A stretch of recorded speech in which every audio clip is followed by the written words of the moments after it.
واش ممكن الماكلة ديالك تكون السبب في الإصابة بالكانسر؟ ولا بالعكس تكون الحماية ديالك؟ اليوم غادي نعطيك الحقيقة اللي بزاف ديال الناس ما كيعرفوهاش، وغادي تبدل نظرتك للماكلة كاملا. شوف، الكانسر ما كيجيش غير من الجينات، كاين واحد العامل خطير بزاف، وهو نمط العيش ديالك. والماكلة ديالك كتكون من أكبر الأسباب، حيت كاين أطعمة كتشعل الجسم ديالك، وكاين أطعمة كتعاون الجسم يحارب.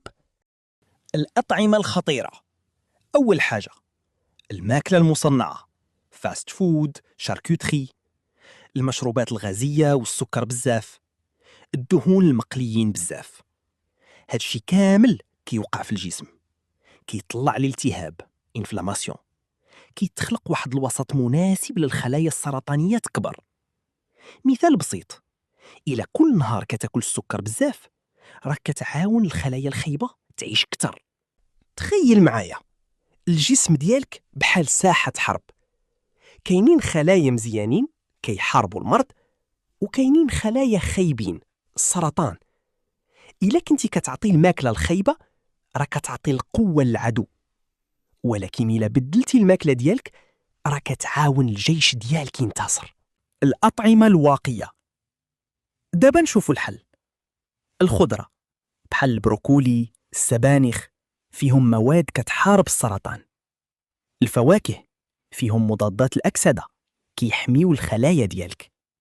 الحبوب الكاملة كتعاون في الهضم وكتنقص الالتهاب. الزيوت الصحية بحال زيت الزيتون. والماء راه ضروري بزاف. مهم بزاف تفهم، ماشي كاين شي ماكلة بوحدها كتسبب الكانسر، ولا شي ماكلة بوحدها كتعالجو. المشكل هو العادات اليومية. خطوات عملية: بدأ بهاد الخطوات البسيطة. نقص السكر، بدل المشروبات الغازية بالماء، زيد الخضرة في كل وجبة، حاول تاكل طبيعي أكتر. تغييرات صغار ولكن التأثير ديالهم كبير. الصحة ديالك ماشي صدفة، راه اختيار كديرو كل نهار. الماكلة اللي كتختار اليوم هي اللي غادي تحدد المستقبل ديالك.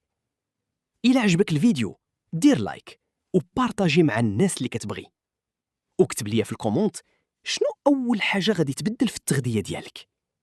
يلا